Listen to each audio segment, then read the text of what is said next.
What's going on, guys? We're back out here in the shop. We're working on the 60 Pontiac Bonneville today. We're going to go ahead and finally get our rear coil springs in this bad boy. See what we got cooking.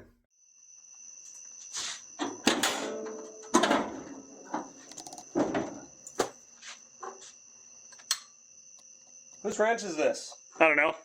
Nobody's? It's in a dumb spot. Okay, so here's what we got going. This is the factory rear driver coil spring in there. 60 Pontiac Bonneville here. And as you can see, this top coil broke off. So, we're missing a chunk of the spring. You know, most cars that wouldn't be a problem because it's got a little pocket up there, but this one actually bolts in up at the top. You know, with a similar coil down on the bottom here that gets real tight, a little pigtail, what have you. What the hell is even that? It uses that little through bolt and bolts in both on the upper pocket in there and then down on the control arm too. I'll show you that in a second here up on the bench. So, the issue we're having with this is that nobody has rear coil springs for one of these cars currently, which is really, really annoying. So we've tried a couple different places to put them on back order, and nobody's been able to fulfill that. So, plus they're like, I don't know, $300 for a pair or something like that. So they're kind of spendy for what they are. But so we're gonna swap these out for something a little bit different back here. So what we got cooking here is, if you remember from a couple videos ago, we pulled the front coilovers out of my 87 Caprice over there. And we put some different ones in there. So these are the ones that were in the front end of that, which are really meant for like late 70s, early 80s G-body, what have you. It's kind of factory replacement type stuff. These aren't single adjustable or double adjustable. They're just their regular, I think they call them stocker type shocks from QA1. I don't know. Someone correct me. Doesn't matter. But we are going to retrofit these into the rear of our Bonneville. We got these springs here too that'll help us accomplish that, but we gotta prep a couple things here before that happens. One of the things that we have to do is we have to add these QA1 shock mounts to our lower control arm here, because this is where the factory coil spring bolts, you know, with that through bolt I showed you. So instead, we're going to take these QA1 brackets, we're going to weld them on right here, and then top of the shock, we'll go through our top mounting bolt for our old coil spring, and we shouldn't have any issues there. And then we'll have ride height adjustment back there too now. One other thing that I'm going to add here is that this car already has QA1 adjustables up front, pretty much this identical shock actually. So it'll be nice to have four-corner adjustability on this thing. So one other thing that I had to prep on these shocks before we can actually, you know, do the deed. Whoa. What are you even talking about? Is I actually had to press out the old through pieces, I guess. So these are meant for bolting the coil over to the lower control arm on, well, most GM front ends, I should say. You know, these were on the lower control arm of the G body, and they worked on that B body also. But I had to pound those out. It doesn't really take much. There's a snap ring on the front side of it. You know, pull that off, and then you just kind of pound it. Pound it out of the bushing. Not a big deal. But we do have to put a new bushing in there for our through bolts that actually mount them to our brackets, like this bad boy. And actually, All-Star has a really good bushing kit for that. It's like $8 for this pack of 10.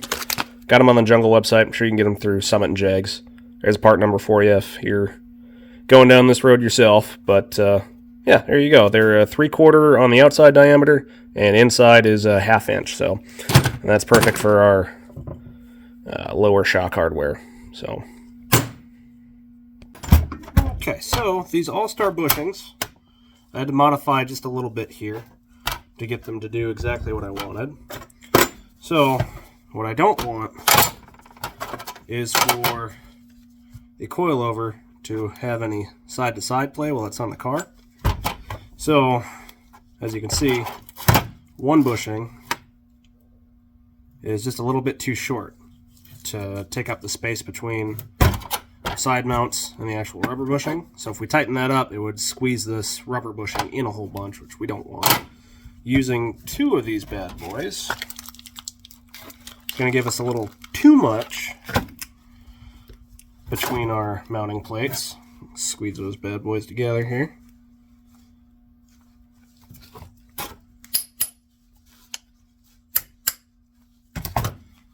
If we do that, we have this scenario going on. If you can see that, we might have some side-to-side play there. If the inner bushing, or the rubber bushing, walks around on the inner bushing, so we don't want that either. So what I did was I just cut them down to where two of them would fit in there together. So you can see I got them in on this bad boy already. So then we won't have any of the side-to-side play in these things. Because the goal is not to have any extra noises going on the back end that we didn't have before. So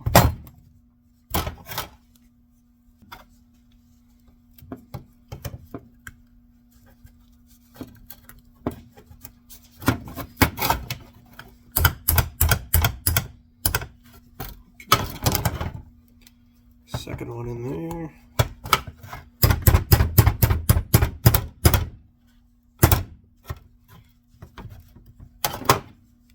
There we go. There's our second one.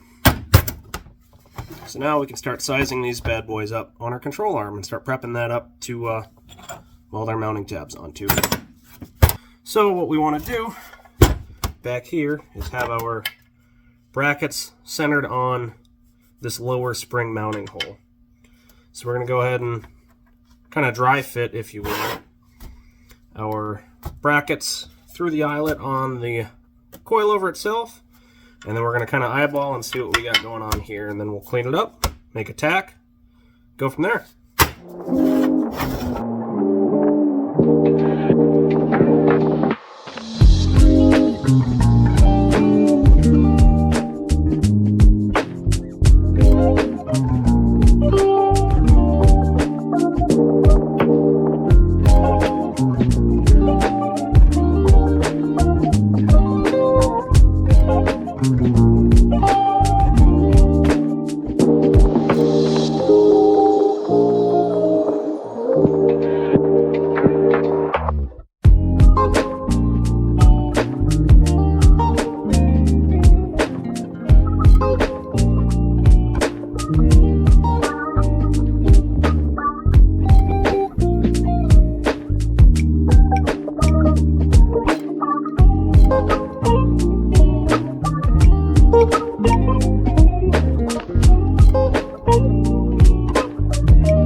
Of course there's something jacked up before I do anything on anything.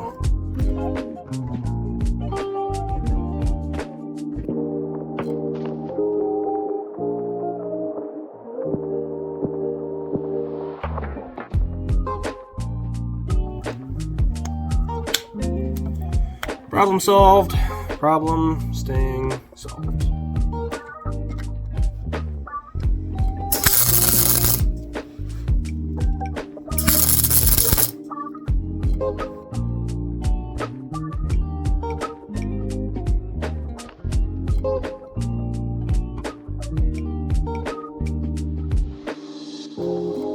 I am by no means a professional welder. I'll weld to get the job done, but it sure as hell ain't gonna look pretty. That's why God invented the grinder. Not the app. Maybe the app. Depends upon the day of the week.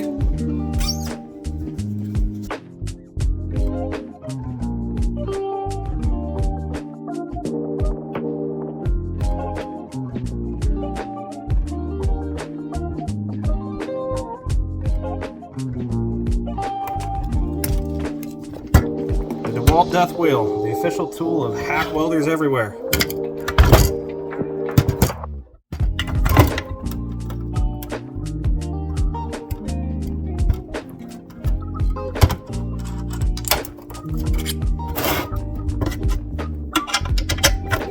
Think we got a winner there, folks.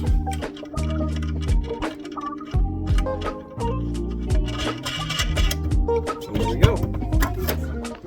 Now we have our first control arm welded up. I will spray some paint on this thing too, make it look nice and pretty. Probably won't get into putting these in the car until tomorrow, but I'm happy with that. First steps. All right, let's do the other side.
Okay, so the next step, we're going to blast this with some Krylon black and get that thing prepped for going back under the car.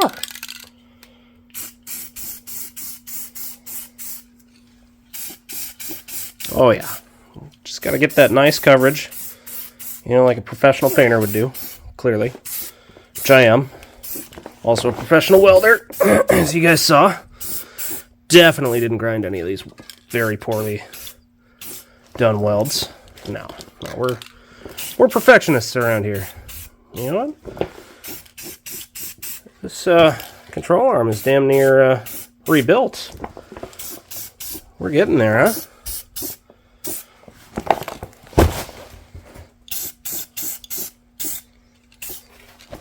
Okay, we got these bad boys blasted with some black paint. We're gonna let that set up overnight and toss it all together tomorrow. Oh, also getting a little contact high from all the fumes.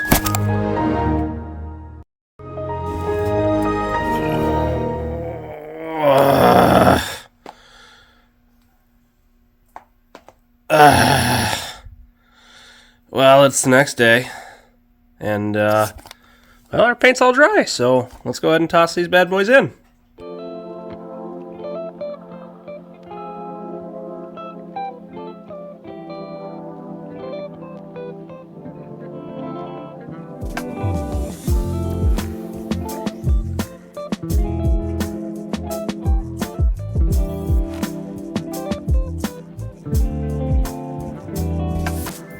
Okay, so we got one side mocked up here, bolted in up top. Now, nothing is tightened down or snugged or anything yet, but I'm gonna put the other side in. But so far, so good. Looks good. I know I'll have to go ahead and bring the ride height up a whole bunch on the back end here, because obviously there's no weight on this thing yet, so we'll see where we're at with that.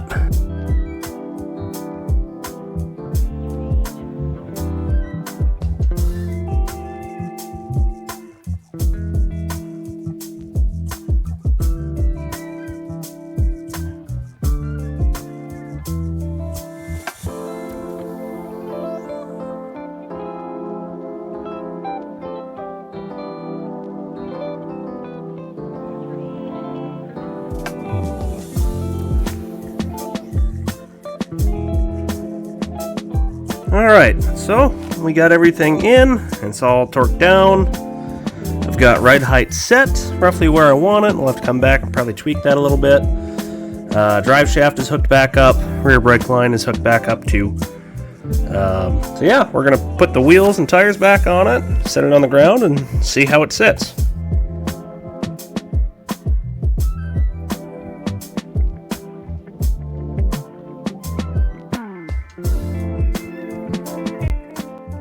Well, we got the old girl back together after a couple months of sitting. Not only did we do the coilovers that you just saw me put in, but a couple months ago we did all new rear bushings. So lower trailing arm bushings, the upper control arm bushings, all that fun stuff. If any of you guys have one of these cars too, I will put part numbers in the description here because they were a huge pain in the ass to find, all the individual bushings. If any of you guys out there have one of these Pontiacs, 59, 60, or 61, you guys know how hard it is to find parts sometimes. So I think I'll probably have to lower it just a tad in the rear. It seems a little bit more jacked up than it was. I don't know, but then again, it was so long ago. This car's been on jack stands for a couple months. So, like I said, we'll bring this thing a little bit lower, I think, in the back. And at some point here, one of these days, we'll have to pull it out into the driveway and actually see what it looks like from afar. It's kind of hard to get a good judgment on how it sits in the cramped garage here, but we'll see. But anyway, if you guys liked what you watched, come back and check out some more. There's more of this car, more of that car, more of the old green pickup. We got some others on the way here too, so stay tuned, and yeah, thanks for watching.